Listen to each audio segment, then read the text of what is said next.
Bismillahirrahmanirrahim. Alhamdulillah wassalatu wassalamu ala afdhalil mursalin sayyidina Muhammad ibn Abdullah wa ala alihi wa sahbihi wa man walah, amma ba'du. Alhamdulillah. Hadirin wal hadirat yang dimuliakan oleh Allah Subhanahu wa taala, kembali lagi pembahasan tentang hadis yang nomor 2, hadis Jibril. Kebetulan pembahasan panjang belum kita hatamkan. Dalam pertemuan kita yang lalu kita menjelaskan tentang Islam yang berkaitan tentang ibadah fisik. Nah, syahadat, ucapan di lisan, demikian juga salat, gerakan dengan arkan, dengan anggota badan, zakat dengan harta kita, puasa juga dengan tubuh kita, haji pun demikian. Semua hal-hal yang disebutkan dalam poin-poin arkanul Islam lebih kepada fisik. Nah, sedangkan iman, kemarin pertemuan terakhir kita membahas tentang iman, dia lebih kepada akal. Nah, dalam pertemuan itu juga saya jelaskan, iman adalah percaya. Al-iman huwa tasdiq, percaya di dalam hati kita. Namun kalimat percaya itu definisinya adalah penerimaan hati secara legowo, secara lapang dada, menerima akan sesuatu tertentu. Hati menerima sesuatu tertentu dengan lapang dada. Itu adalah iman. Tetapi seperti yang saya jelaskan dalam pertemuan terakhir, bahwasanya hati tidak akan dapat menerima akan suatu perkara secara legowo, secara lapang dada, melainkan setelah akal pun menerimanya. Dari sini saya tegaskan bahwasanya perkara-perkara yang berkaitan tentang keimanan pada dasarnya adalah perkara-perkara yang dapat dicerna oleh akal. Sebab bagaimana hati dapat menerima secara lapang apabila akal menolaknya. Oleh karena itu, segala perkara yang berkaitan dengan iman pada dasarnya dapat diterima dengan akal. Islam tidak pernah mendoktrin, memaksa kita untuk menerima sesuatu yang akal kita menolaknya. Islam tidak seperti itu. Bahkan justru menolak segala sesuatu yang kita tidak mengetahui ilmunya. Sehingga di dalam suratul Isra Allah Subhanahu wa taala pernah menegaskan, wala taqfu ma laysa laka bihi ilmun innas sam'a wal basara wal fuada kullu ulaika kana anhu mas'ula. Allah taala mengatakan wala taqfu, jangan kamu mengikuti sesuatu di mana kamu nggak punya ilmunya di situ. Artinya apa? Ikut-ikutan. At-taqlid, tahu artinya taklid? Taklid itu ya ikut-ikutan tanpa kita faham dasarnya, tanpa kita mengetahui ilmunya. Bukan atas dasar pencapaian kita menjalankannya, kita menganutnya, tetapi hanya sekedar ikut-ikutan. Itu taklid. Allah Ta'ala mengatakan jangan kamu mengikuti sesuatu yang kamu nggak tahu ilmunya.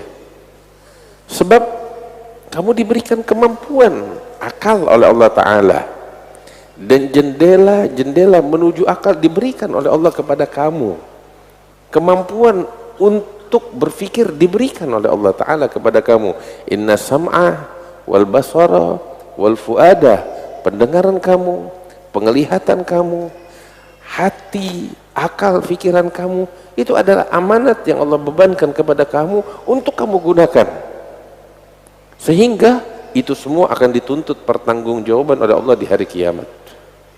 Maka itu Allah Subhanahu wa taala memberikan peringatan tegas kepada orang-orang yang diberikan kemampuan itu tetapi dia tidak gunakan. Allah Subhanahu wa taala menegaskan di dalam Al-Qur'an, Allah berfirman, walaqad dara'na li jahannama katsiran minal jinni wal insi lahum qulubun la yafqahuna biha walahum a'yunun la yubsiruna biha, walahum adhanun la yasma'una biha, ulaika kal an'ami bal hum adhal. Allah Ta'ala berfirman, dan sesungguhnya telah kami tebar di neraka jahanam banyak dari jin dan manusia. Kenapa mereka ada di neraka? Apa sifat utama mereka hingga mereka dimasukkan oleh Allah ke dalam surga? Allah bilang, lahum qulub, mereka punya hati, mereka punya akal, diberikan kemampuan oleh Allah untuk berpikir dan merenung, tapi mereka tidak menggunakannya. Mereka diberikan mata untuk melihat dengan pandangan, mengambil pelajaran, tapi mereka tidak melihat dan tidak menggunakannya. Mereka diberikan telinga untuk menerima informasi yang bisa mereka jadikan sebagai pelajaran. La yasma'una biha, tetapi mereka tidak menggunakannya untuk mengambil informasi, untuk mendengar. Mereka bagaikan binatang ternak, bahkan lebih hina. Na'udzubillah. Nah, ulaika kal an'ami bal hum adhal, ulaika humul ghafilun. Mereka orang-orang yang lalai, ghaflah. Lalai. Hidup otomatis, ikut-ikutan. Nah, itu dilarang. Perkara keimanan, bapak-bapak, ibu-ibu, kita dalam pertemuan yang lalu juga saya jelaskan, maka itu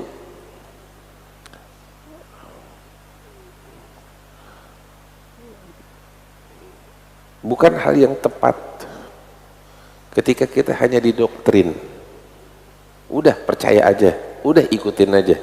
Keliru, salah. Nabi ketika berdakwah nggak mengajarkan seperti itu, tapi sebaliknya selalu dihimbau, afala tatafakkarun, tidakkah kamu berpikir, afala ta'qilun. Itu kan semuanya dorongan untuk berpikir, untuk berakal. Afala yasma'un, tidakkah mereka mendengar, untuk mendengar, untuk melihat, untuk mengolah segala informasi, untuk berpikir, untuk merenung, untuk mengkaji, untuk menguji, hingga mencapai kepada suatu pencapaian. Afalam yasiru fil ardi, tidakkah mereka berjalan di muka bumi ini, fayanzuru, sehingga mereka melihat. Kita diperintahkan untuk itu, kita diperintahkan untuk itu.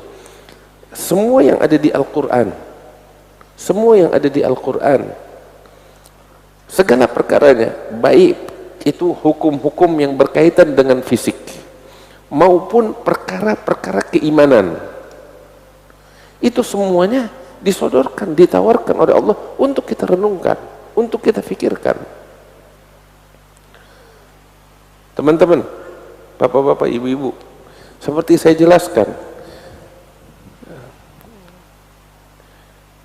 bangsa Arab di masa itu mayoritas mereka penggembala kambing, penggembala unta, hidup di tengah-tengah padang pasir, buta huruf, tidak terpelajar. Tetapi Al-Quran yang penuh pelajaran dan ilmu pengetahuan itu diturunkan oleh Allah kepada Nabi Muhammad untuk dikaji oleh mereka. Nabi menyodorkan Al-Quran kepada mereka. Orang-orang Arab yang tidak terpelajari itu, sedikit dari mereka yang terpelajar, tapi Al-Quran disodorkan untuk diuji, untuk dikaji. Allah menantang mereka, ini Al-Quran di hadapan kalian, ujilah, buktikan. Kalau memang kalian mengklaim dia bukan firman Allah, buktikan klaim kalian. Tapi kalau memang tidak terbukti, namun sebaliknya terbukti sebagai firman Allah, maka ikutilah. Artinya apa? Ketika Allah memberikan tantangan untuk menguji apa yang ada di dalam Al-Quran, artinya apa? Al-Quran dan segala isinya adalah barang yang bisa diuji dengan akal kebenarannya. Karena itu saya katakan segala perkara keimanan pada dasarnya bisa diterima oleh akal. Cuman ayo kita kaji, bukan sekedar kita telan mentah-mentah. Nah, dalam pembahasan kita kan kita tegaskan, iman itu lebih kepada akal. Setelah akal menerima, maka hati pun akan menerima dengan lapang dada. Itulah iman. Itulah iman. Teman-teman yang dimuliakan Allah, dalam hadis ini ketika Nabi SAW ditanya, akhbirni anil iman, beritahukan kepadaku tentang iman. Alhamdulillah. Beliau menjawab 6 perkara. 6 perkara dasar-dasar perkara keimanan. 1, antuk minabillah. 2, wa malaikatihi. 3, wa kutubihi. 4, wa rusulihi. 5, wal yaumil akhir. Yang ke-6, wa antu'mina bil qadari khairihi wa syarrihi minallah. Itu dasar keimanan di 6 perkara ini. Tamam. Nah, sekarang apa yang bisa kita kaji di sini? Ini 6 perkara ini semuanya, teman-teman, ini dicerna oleh akal. Kita akan bahas satu persatu. Tetapi seperti saya katakan, di dalam penggunaan akal itu ada metode ilmiahnya. Kalau kita belajar ilmu mantiq, ilmu mantiq itu adalah metode yang mengajarkan kita cara menggunakan akal untuk berpikir dengan benar. Ilmu mantiq itu adalah metode atau ilmu atau metode yang mengajarkan kita cara menggunakan akal untuk berpikir dengan benar. Sebab kalau cara penggunaan akalnya benar, maka hasilnya pun benar, tepat. Tapi kalau dari sejak awal cara penggunaannya salah, maka hasilnya pun keliru. Seringkali metode penggunaannya salah, hasilnya pun salah, tapi kita nggak menyadari kesalahan dari awal. Tapi kita bingung, nah ini bagaimana? Ya mau nggak mau kita hibur diri kita, oh perkara keimanan kita cuma percaya aja, akal nggak ke situ. Salah. Semacam apa tahu? Semacam perjalanan Isra wal Mi'raj. Kita selalu dituntut untuk udah percaya aja, akal nggak sampai ke situ, itu mukjizat, kita harus percaya aja. Ini perkara keimanan. Nggak demikian. Kamu nggak memahaminya. Kalau kamu bisa menggunakan akal dengan benar, kamu akan dapati perjalanan Isra Mi'raj masuk akal, sangat masuk akal sekali, sehingga kamu nggak bakal bilang percaya aja. Sangat masuk akal, akal mampu mencernanya.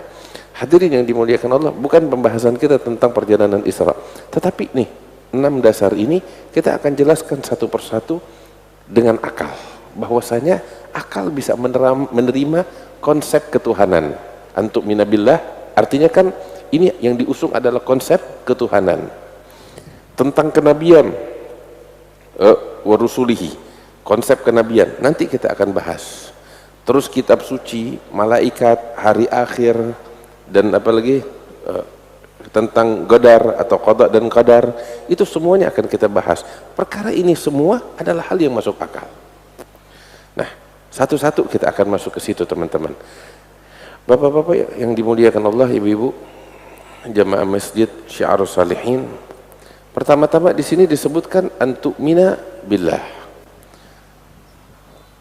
Kamu beriman kepada Allah, percaya kepada Allah. Nah, ini kalimatnya. Apa sih maknanya? Apa yang diminta? Kita diminta percaya kepada Allah. Dari kata-katanya itu masih belum jelas. Percaya kepada Allah. Gini, itu kan masih belum lengkap tuh. Nah, perlu kita pahami yang dimaksud kalimat iman billah, percaya kepada Allah. Kita percaya, kita diminta untuk menerima. Hati kita menerima secara legowo, secara lapang dada, ya, secara lapang tentang Allah. Dalam arti sosok Tuhan ini, ya, Tuhan sang pencipta, dia ada. Ya, kita beriman, kita percaya Tuhan itu ada. Jelas, Tuhan itu ada, dan sosoknya itu, ya, layak untuk disembah. Kemudian sosoknya ini adalah sosok yang memiliki sifat suci dari segala kecacatan, Tuhan, dan memiliki segala kesempurnaan dengan arti kata yang sesungguhnya. Jelas, itu yang diminta, kita percaya dengan Allah, itu dia. Nah, ini bakal kita bahas. Perkara ini masuk akal. Pertama-tama berbicara tentang Tuhan. Tuhan itu ada atau tidak sih? Ada. Mana buktinya? Saya nggak lihat. Nggak semua perkara yang nggak kita lihat, nggak ada.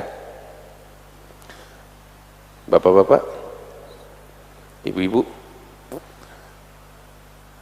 akal, tahu akal? Ada atau enggak? Kita semuanya menyatakan akal itu ada. Siapa yang pernah lihat di antara kita akal? Pernah lihat? Kita nggak pernah lihat akal, tapi kita semua sepakat, baik yang ateis, orang ateis yang anti Tuhan, sepakat akal itu ada. Coba bilang sama orang ateis, pernah lihat gak akal? Nggak pernah. Tapi dia menyatakan ada. Sebab apa? Tidak semua, ini poin penting, tidak semua yang kita tidak lihat tidak ada. Artinya apa? Kalau emang yang nggak kita lihat kita bilang nggak ada, kesian orang buta. Kesian orang buta, dia nggak melihat. Jadi itu satu, ya, akal.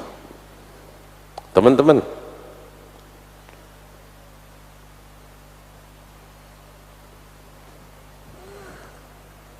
dari mana kita tahu akal itu ada? Dari dua hal.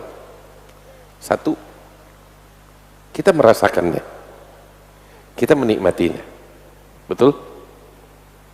Sekalipun kita nggak melihatnya. Dua, kita tahu akal itu ada dari mana? Dari jejaknya.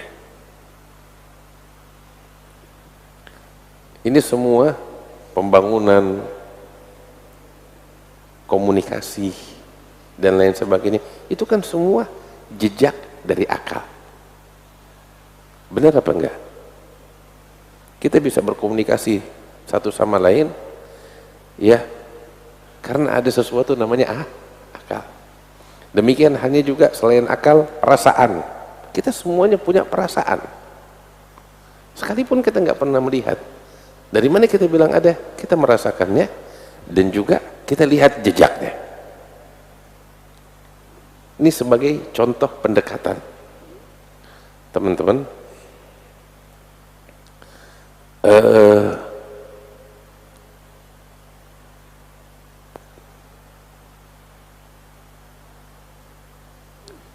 masjid apa namanya nih? Masjid Syiarus Shalihin. Masjid Syiarus Shalihin.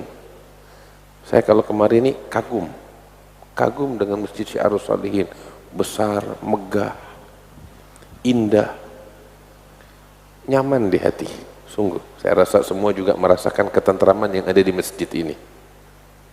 Ya. Terus yang menarik tahu dari masjid ini apa? Saya di Jakarta melihat masjid yang lebih besar dari ini banyak, tapi sepi. Orang yang sholat di dalamnya sedikit. Ini 5 waktu, ya, maghrib penuh, duhur, asar, subuh lebih penuh. Ada nikmat. Teman-teman, kita bicara tentang Masjid Syiarus Shalihin yang megah nih. Ketika kita melihat masjid ini dan kita kagum, yang pertama terlintas di benak saya tahu apa? Siapa yang membangun? Ini orang yang membangun ini masjid dengan desain yang semacam ini orang yang jenius. Ini orang yang hebat. Desainnya, arsitekturnya, menarik, bagus banget. Yang ada di benak, siapa yang membangun? Saya masuk ke perumahan yang megah. Saya bakal berpikir, siapa kontraktornya? Siapa arsiteknya? Ini bagus. Iya kan? Karena saya sadar, ini nggak bakal terbangun kecuali ada yang bangun. Setuju teman-teman? Itu akal menghantar kita kepada itu. Teman-teman,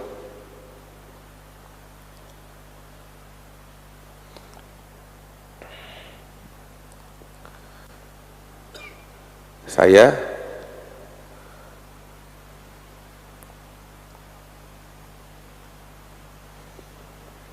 contoh aja lah. Saya punya rumah. Rumah. Bersih, bagus. Kebetulan saya di rumah, saya dengan istri saya berdua. Namun suatu waktu saya dan istri harus pergi ke tanah suci, pergi haji 40 hari. Saya harus tinggalin di rumah. Iya kan? Nggak ada orang yang jaga rumah saya, sebab saya cuma berdua dan kita berdua mesti pergi haji. Apa yang saya lakukan sebelum berangkat? Saya kunci pintu. Sudah. Berangkat haji 40 hari. Pulang haji. Ketika saya pulang haji, harusnya apa? Rumah saya itu berdebu. Ya, minimal debu berantakan. Tapi heran saya, ketika saya pulang, rumah saya nggak ada debu, bersih terawat, nggak ada sampah, nggak ada kotor, nggak ada debu. Saya tanya, saya bakal heran atau enggak? Pasti bakal heran. Dan yang pertama terlintas di benak saya, siapa yang bersihin rumah ya? Ini rumah saya tinggalin 40 hari, siapa yang merawat? Itu pertanyaan. Akal saya akan mendorong untuk itu. Siapa yang merawat? Siapa yang ngurusin rumah? Siapa yang bersihin? Ini nggak ada debu sama sekali. Ini nggak kotor sama sekali. Bersih, rapi. Padahal saya tinggalkan ini rumah nggak seperti ini. Pertanyaan semuanya itu siapa dan siapa? Teman-teman, rumah apa tadi itu yang semua saya kasih contoh? Saya tanya, alam raya yang agung ini, alam raya yang agung, kita melihat dengan mata kepala kita, gunung, sungai, hutan, bumi dengan segala isinya, langit dengan segala benda-benda langit yang ada di sana, matahari, bulan, bintang, angin, dan lain sebagainya, yang sangat kompleks detailnya, namun seimbang, sinkron satu sama lain. Saya tanya, itu bisa ada begitu aja tanpa ada yang membangun? Dan kita semua tahu bukan manusia yang bangun itu. Kita manusia penikmat. Kita hanya menikmati apa yang ada. Tapi yang ada itu siapa yang mendirikannya? Siapa yang membangunnya? Itu pertanyaan besar. Masjid, ketika kita lihat nih siapa bangun, saya tinggal tanya sama Habib Soleh, masjid siapa yang bangun Bib? Dia kasih jawaban bakal saya, oh fulan. Iya kan? Rumah pun demikian, siapa yang bangun? Perumahan, kontraktornya siapa, PT siapa, bakal dikasih. Tapi alam raya, kita pergi melihat gunung yang indah, hutan, sungai, air, bahkan batu, teman-teman. Siapa yang bangun? Dia nggak mungkin muncul begitu saja dengan sendirinya. Akal menolak barang ini ada tanpa ada yang buat. Ketahuilah, ini akal menolak konsep ini alam raya datang dengan sendiri itu nggak bisa menerimanya. Sehingga akal sepakat, semua akal sepakat. Alam raya dibangun, alam raya dibuat. Oleh siapa? Terserah. Tapi intinya ada yang bangun. Dan yang bangun bukan kita manusia. Ada suatu sosok di luar alam raya ini yang membangun alam raya. Itulah konsep ketuhanan. Itulah sang pencipta. Sang pencipta Allah Subhanahu wa taala. Saya tanya, masuk akal apa enggak keberadaan Tuhan?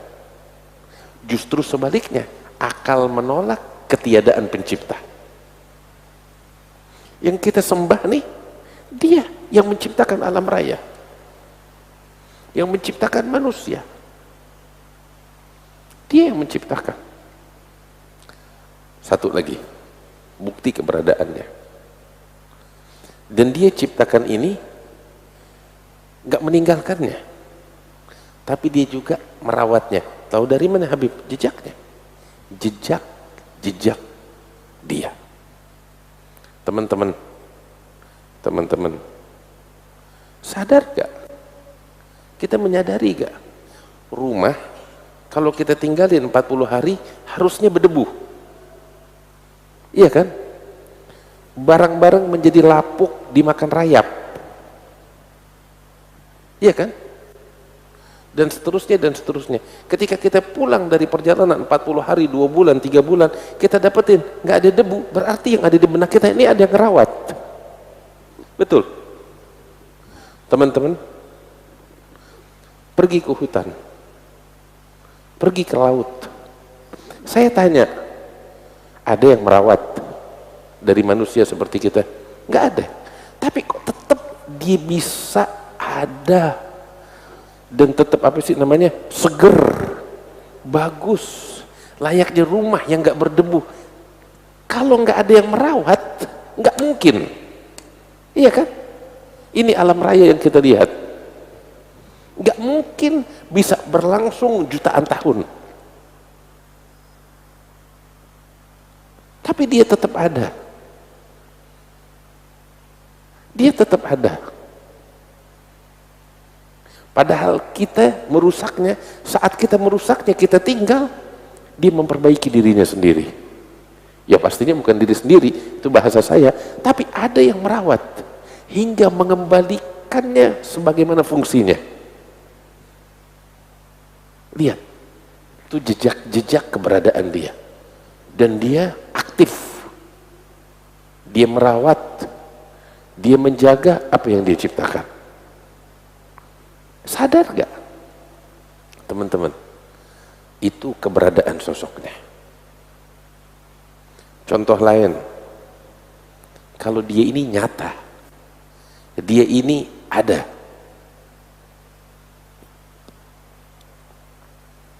sampai Tuhan sendiri di dalam Al-Quran ngasih tahu kepada kita tentang dirinya. Aku ada loh, kamu gak sadar apa? Aku ini dekat loh kepada kamu, kamu nggak sadar. Bagaimana Allah Ta'ala mengingatkan kita tentang keberadaannya yang begitu nyata? Tuhan bilang, amman yujibul muttarra idza da'ah wa yakshifus su'. Allah Ta'ala bilang, siapa gerangan yang menjawab doa orang-orang yang terpojok? Pernah gak teman-teman kita berada di situasi yang sangat sulit? Saya rasa dalam kehidupan seringkali kita terjerumus di dalam situasi yang sulit. Semua pintu tertutup, kita udah pasrah. Saat itu yang pertama, begitu semua pintu tertutup, kita udah pasrah, yang terlintas di benak tahu siapa? Ya Rabb. Tuh naluri kita, hati kecil kita pada dasarnya tahu betul keberadaannya. Makanya saat kita terpojok, kepepet dalam keadaan yang genting, spontan ini hati memanggil ya Rabb. Saya nggak bicara tentang diri kita orang beriman. Ateis, tahu ateis? Orang yang nggak percaya Tuhan. Nih, tuh orang ateis tuh dia nggak bisa berenang, dia nggak bisa berenang. Lempar dia ke tengah lautan, dia nggak bisa berenang. Lempar dia ke tengah lautan, tinggal. Saat dia di dalam lautan mau tenggelam, lihat yang di benaknya, dia bakal minta tolong. Minta tolong sama siapa?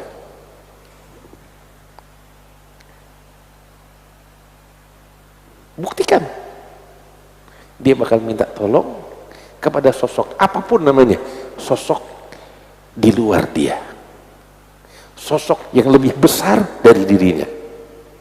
Terserah kamu mau bilang itu Tuhan atau apa, wahai orang ateis, tapi hati kecilmu akan memanggil sosok penolong. Itu dia.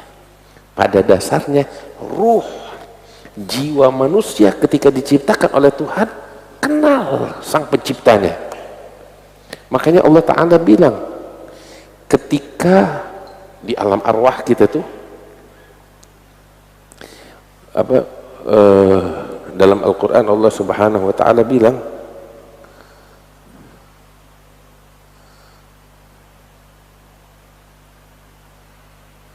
wa idh akhadallahu min bani adama min zuhurihim dzurriyyatahum wa ashhadahum ala anfusihim alastu bi rabbikum qalu bala. Ketika Allah mengambil dari sulbinya Nabi Ibrahim, kita nih di alam arwah, para dzurriyyah keturunan Nabi Adam, Allah bilang alastu bi rabbikum, bukankah aku Tuhan kalian? Kita semua mengatakan iya, engkau Tuhan kami. Kita kenal loh, ruh kita, jiwa kita kenal kepada sang pencipta, kepada penciptanya. Cuman setelah kita dilahirkan di muka bumi, kabur itu semua. Tapi intinya dia begitu nyata. Hati kecil kita atau jiwa kecil kita tuh menyadari keberadaannya. Dia mengingatkan kita tuh di situasi terpojok, kita bakal panggil dia. Dan seringkali tatkala kita terpojok, kita memanggil namanya, kita diselamatkan melalui cara yang tidak kita duga. Iya kan? Kita dikeluarkan dari situasi berat itu melalui jalan yang nggak kita duga. Makanya Tuhan bilang, amman yujibul muttarra idza da'ah. Siapa gerangan yang menjawab doa orang yang terpojok? Allah, Allah. Amman yujibul muttarra idza da'ah wa yakshifus su'a wa yaj'alukum khulafa'a fil ard, khulafa'al ard. A ilahun ma'allah, la ilaha illallah. Galilan ma tatadzakkarun. Makanya tuh dalam surat An-Naml Allah menegaskan tentang keberadaan dirinya dan tentang sosoknya yang begitu nyata. Tapi keliru kalau kita mau menyamakan dia dengan kita, sehingga kita bilang harus dilihat dong sosoknya. Kamu keliru, kamu kalau ngomong gitu kamu menyamakan dia dengan diri kamu. Dia bukan sama dengan kamu. Kamu nggak bisa melihatnya. Siapa kamu?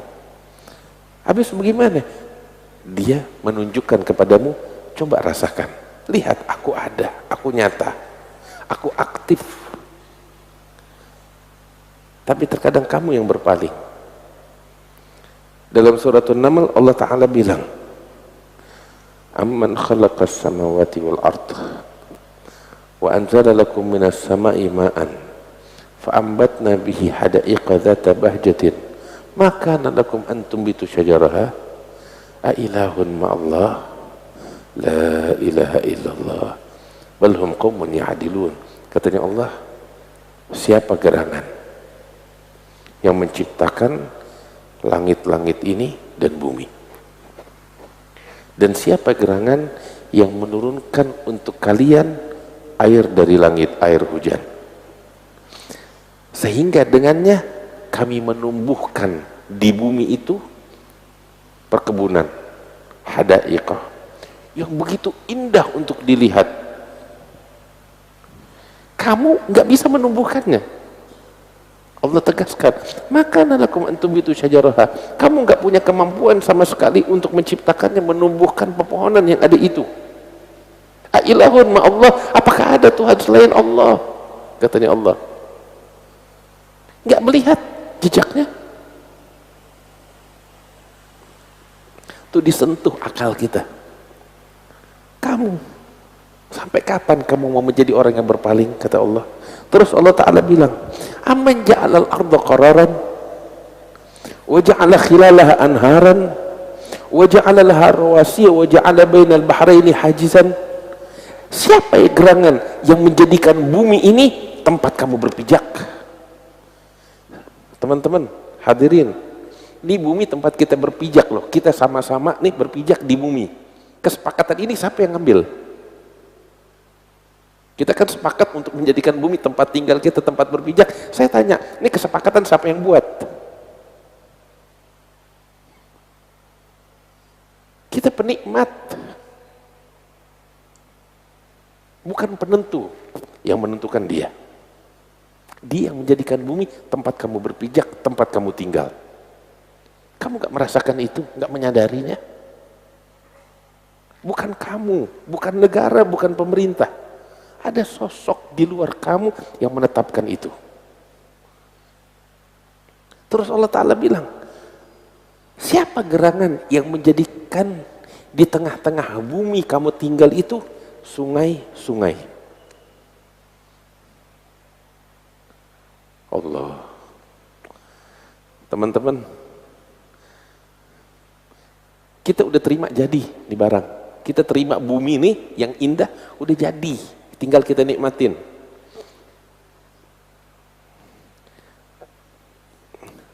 Saya bangun pesantren di Bogor. Tanah ada sekitar 2,5 hektar sampai bentar ini kita perluas. Teman-teman, saya waktu membuat perencanaan master plan di tanah sekitar 3 hektar itu, sebelum kita bicara tentang bangunan yang mau dibangun, ya, layoutnya, bangunannya, dan lain sebagainya, itu yang pertama harus kita pikirin drainase. Tahu drainase? Apa bahasanya? Air, saluran, pembuangan air, itu dia. Itu yang kita bicarakan. Ini sangat urgent. Kamu mau main bangun bangunan, tapi itu nggak dibicarakan, banjir. Air mau kemana? Berantakan semuanya, hancur. Saya tanya teman-teman, ringkes saja. Bumi ini, lihat dah. Drainasenya cakep banget. Tapi yang istimewa, yang menarik, yang mengatur drainase itu bukan kita manusia. Dia udah ada sebelum kita ada. Lihat lautan, tempat pembuangan akhir. Sungai-sungai besar. Ya, yang berlika-liku, ya, seakan tuh terus dari sungai besar ada sungai-sungai kecil, dari sungai-sungai kecil masih ada cabang-cabang kecilnya, seakan-akan bumi tempat kita tinggal tuh ada zona-zonanya, semuanya udah lengkap dengan drainasenya. Tahu gak yang bikin banjir tuh apa? Ulah tangan kita. Kalau kita nggak berulah dengan tangan kita, nggak ada banjir. Nggak ada banjir. Tuhan mengatur begitu rapi. Saya tanya, tuh pengaturan drainase itu tuh yang begitu unik, hebat. Manusia yang bikin? Enggak. Kita terialah yang menciptakannya. Dan kelak Dia akan mengembalikannya. Siapa yang memberikan kamu rezeki di langit dan di bumi? Teman-teman, kita pusingkan sama rezeki, kita kerja cari duit. Tapi yang unik, kita kan berpikir, waduh mesti kerja cari duit, ini rezeki dan lain sebagainya. kita banting tulang. Tapi yang unik tahu apa? Bini kita di rumah nggak kerja dapat duit. Anak kita baru lahir, belum kepikiran kerjaan, dia hidup. Susunya ada. Siapa yang mengatur skenario ini sedemikian rupa hingga semua kebagian rezekinya? Tuhan bilang, kamu gak sadar itu. Begitu nyata sosoknya di hadapan kamu. Begitu nyata jejaknya di hadapan kamu. Dia merespon, dia menjawab, dia hadir, dia mengatur, dia merawat. Mau apa lagi? Hanya sekedar mata kamu yang gak melihat. Kamu jangan samakan dia dengan diri kamu. Allah.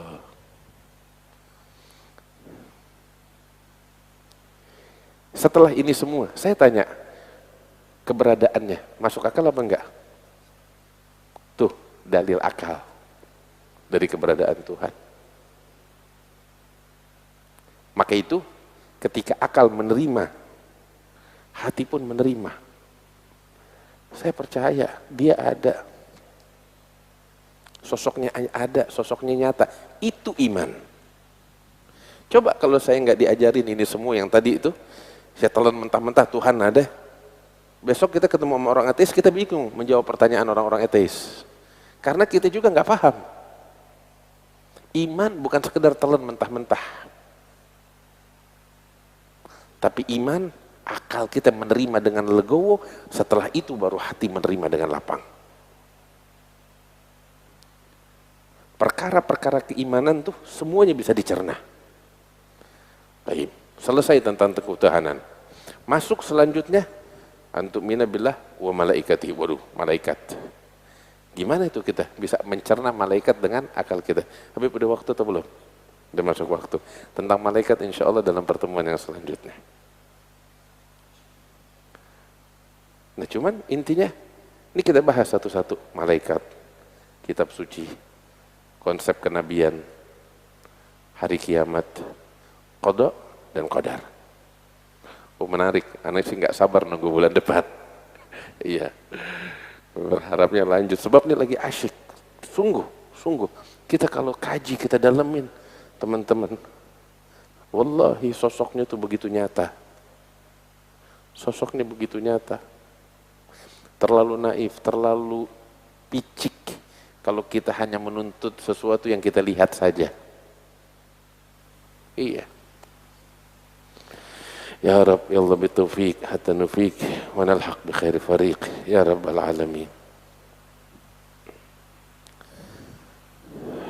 Wallahu a'lam bishawab. Saya rasa cukup sampai di sini. Kalau ingin ada yang bertanya, mungkin 1-2 pertanyaan, tafadhalu, silakan.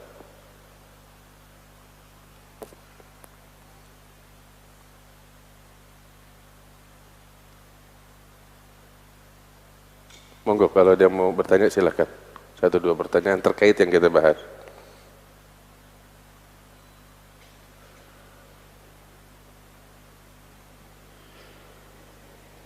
Enggak ada?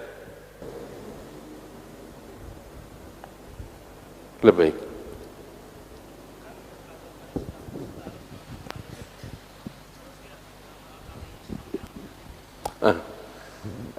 Pertanyaan menarik. Islam selaras dengan akal, betul. Lantas tentang Isra Mi'raj gimana? Saya bilang, selalu saya jadikan ini sebagai contoh. Isra Mi'raj itu paling gampang untuk dicerna dengan akal. Sangat bisa dicerna dan mudah dicerna. Tapi kita harus melihatnya, kita gunakan akal dengan cara yang benar. Kita melihat peristiwa Isra Mi'raj dari sudut pandang yang benar, yang memang itu yang dituangkan oleh Allah dalam Al-Quran. Nah, seringkali kita melihatnya dari sudut yang salah. Ketika kita melihat dari sudut yang salah, nggak ketemu. Tapi kita dilema, ya tapi perkara Isra Mi'raj harus kita percaya. Padahal kita nggak nemu. Karena kita salah ketika melihat dari sudutnya. Ya, tapi kita dilema, nih gimana? Kita nggak ketemu, tapi ini perkara yang mesti kita imanin. Kita hibur diri kita, udah percaya aja, iman aja, sekalipun akal enggak. Nah ini salah, keliru. Nah pertanyaannya adalah, bagaimana tuh Isra Mi'raj bisa dicerna dengan akal? Itu kan pertanyaannya. Perlu 1 jam lagi bicara. Tapi saya udah bahas, nggak tahu di sini saya pernah bahas atau belum. Saya di sini kalau nggak salah kemarin itu bahas tentang perjalanan Isra Mi'rajnya, tapi saya nggak bahas tentang metode akal di dalam mencerna peristiwa Isra Mi'raj, tapi di dalam acara-acara yang lain selama saya di Kalimantan Selatan. Kalau sebenarnya ada linknya sih, kalau ente ikutin pengajian saya khususnya di bulan Isra Mi'raj itu, antum bakal dapetin bagaimana saya menjelaskan tentang perjalanan Isra Mi'raj, bahwasanya dia bisa dicerna dengan akal. Kalau sekarang saya mau bahas perlu 1 jam lagi atau lebih gitu. Tapi di situ saya jelaskan secara terperinci dan nggak ada celah, dia memang bisa dicerna dengan akal. Wallahu a'lam. Ada lagi? Lebih.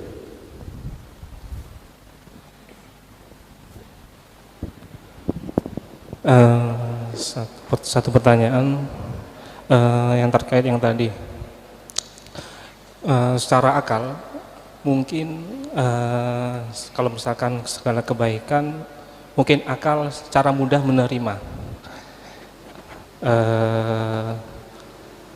Bagaimana kalau misalkan kalau kita dengan keburukan, Nabi?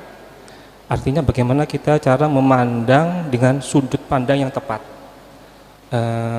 Sebagai contoh misalkan sedikit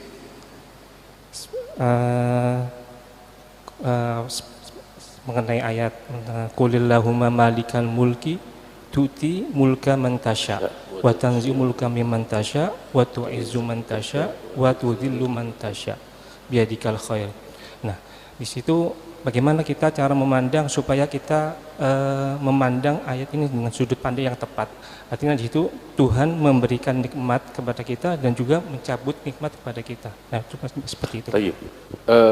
Satu hal seperti tadi saya jelaskan, di situ ada metode berpikir dengan menggunakan akal, metode penggunaan akal yang tepat untuk berpikir sehingga membuahkan buah pikir yang tepat. Itu namanya ilmu mantik. Ya, itu perlu dipelajarin bagi orang-orang yang mampu untuk mempelajarinya. Sebenarnya secara naluriah ilmu ini ada di benak kita. Begitu. Ya, barang ini ada di benak kita. Ilmu mantik itu merumuskannya secara ilmiah. Begitu. Sehingga ketika dirumuskan aturan ini ketika dijalankan, ya, kita nggak melenceng cara berpikirnya kita dan tepat. Ketika cara berpikir tepat, maka hasil dari buah pikirnya pun tepat, gitu. Nah, itu yang saya ingin sampaikan, pelajari ilmu mantik kalau kita mau cara berpikir yang tepat sehingga membuahkan hasil yang tepat, buah pikir. Itu satu. Kedua, ayat yang antum sebutkan itu sebenarnya dalam ayat itu konteksnya Tuhan ingin menunjukkan dirinya. Aku yang berkuasa loh. Aku yang berkuasa.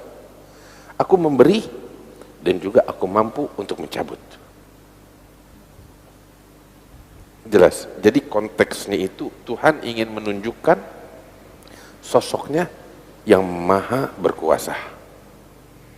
Kekuasaan tunggal yang tidak dipengaruhi apapun. Aku mampu memberi kerajaan kepada siapapun yang aku kehendaki.